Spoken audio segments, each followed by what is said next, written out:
Bienvenue à Luchon Express TV. Bonjour Patrick. Merci Christian, merci à Luchon Express TV de me recevoir aujourd'hui.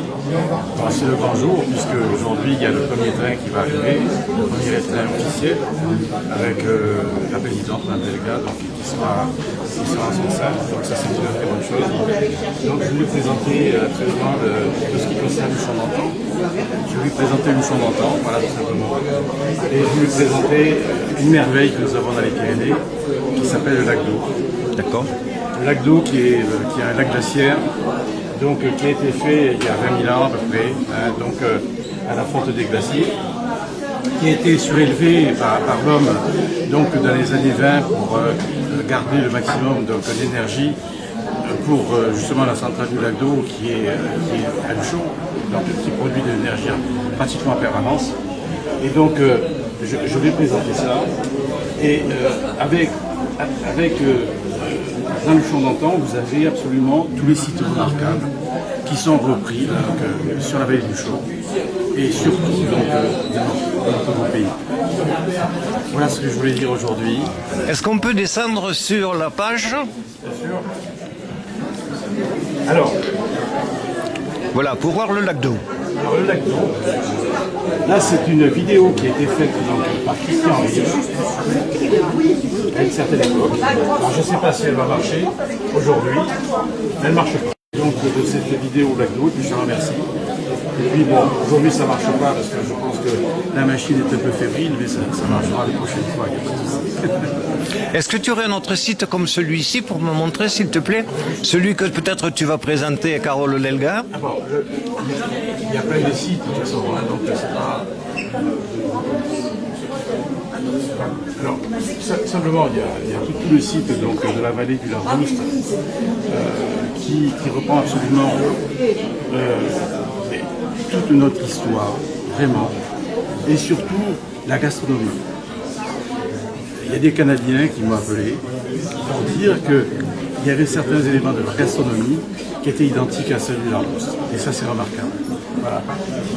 Et donc, il y a eu un travail qui a été fait de mémoire également sur les petits gars de la vallée qui sont morts entre 1914 et 1918. Donc, on a recréé leur histoire, l'histoire de leur famille avec les arbres généalogiques, ça c'est très bien. Et surtout, ce qu'on a fait, on a voulu démontrer que ces vallées étaient différentes des autres. Étaient différentes des autres pour une bonne simple raison, c'est qu'il y a environ 1200 ans, le territoire n'était pas comme celui-ci. C'était un territoire global. C'est-à-dire qu'il n'y avait pas de commune, comme on peut voir maintenant.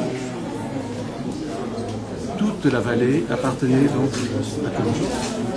C'est ça la différence. Et donc c'est avec l'arrivée du christianisme qu'on a morcelé et donc donné des noms à des lieux, etc. etc. Mais à l'époque, tout appartenait à la commune.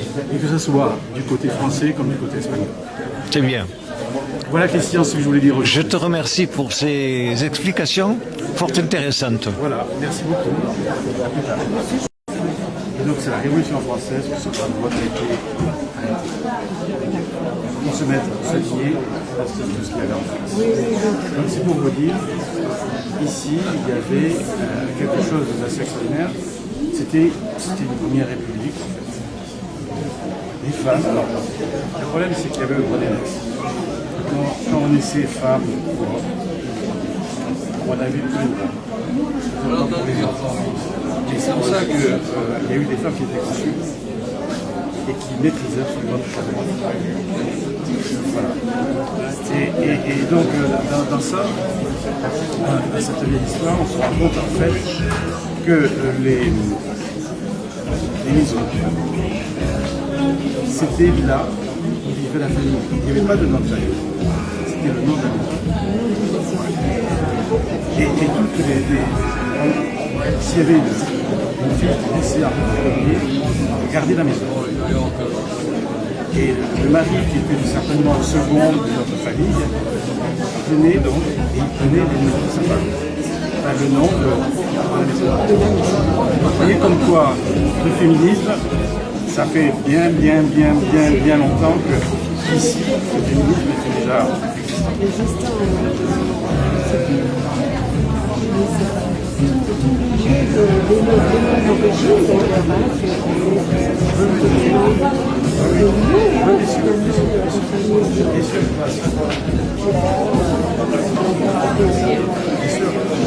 puis, il y a plein de choses, les ressources, etc.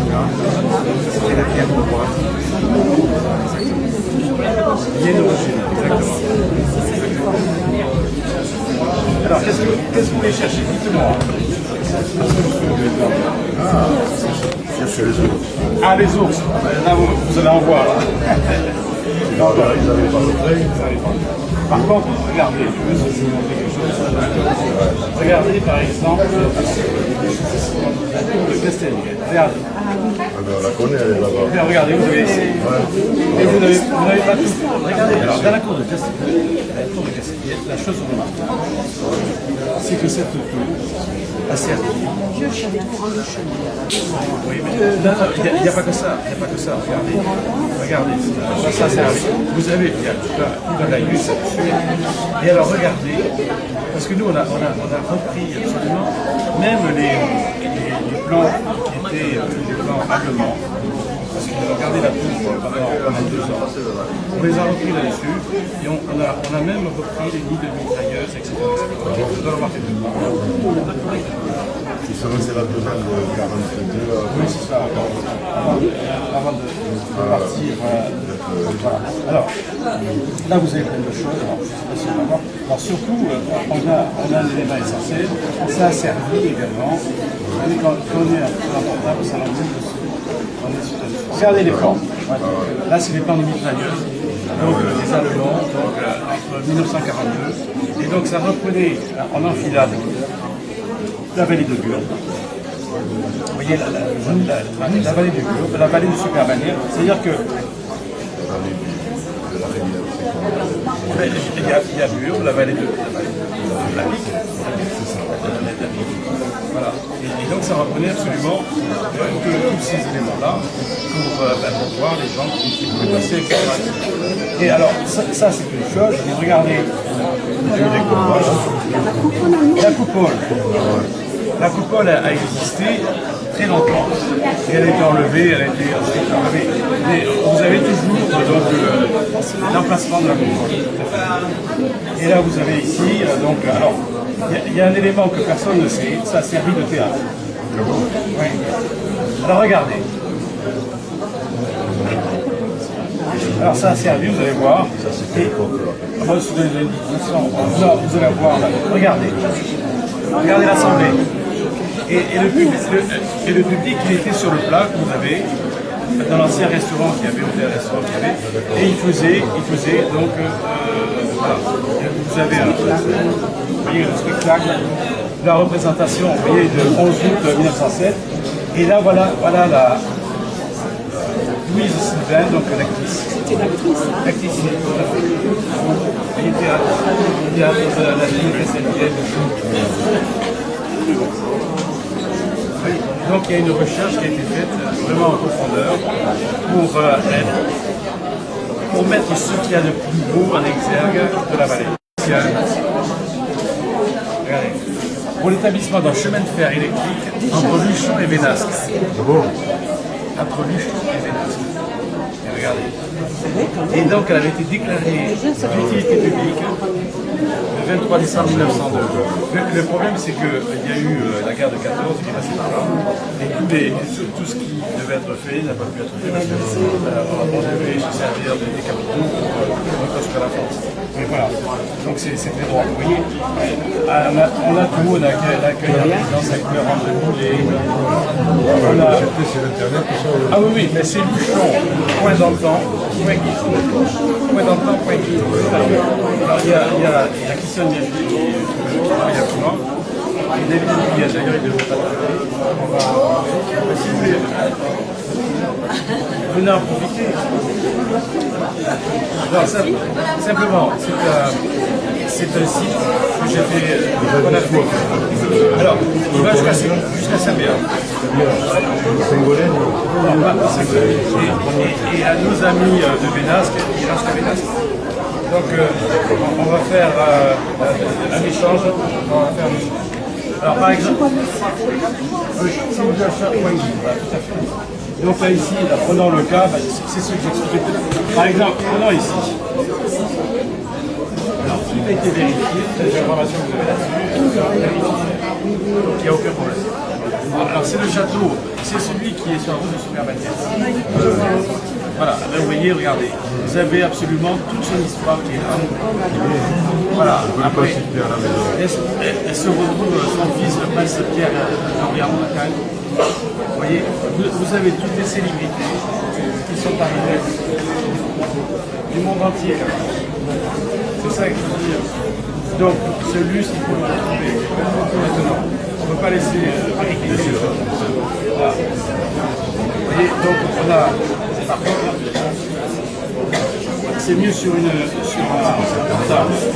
Vous voyez, on a pris des photos donc, qui sont pas mal, et même on a des vidéos, etc. Et les vidéos, je ne les ouvre pas parce que sur ce truc, c'est un peu compliqué. Voilà. Et donc là, vous avez ça. Ensuite, on a fait quelque chose, on a fait pour le lycée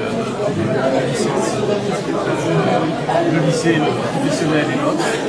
Alors prenons le cas par exemple de, là vous allez reconnaître tout de suite. C'est du Chevalier, L'hôtel Corneille. L'hôtel Corneille, qui est une merveille. Et là vous avez tout, donc toute son histoire. Voilà, toute son histoire qui est là. Et alors, ce qu'il y a de remarquable, c'est que au XIXe siècle, il y avait plusieurs casinos. Et il y avait un casino donc, au Corneille. Et comme il y avait des casinos partout dans les zones. La seule chose, c'est qu'il y a eu une loi qui les a interdits.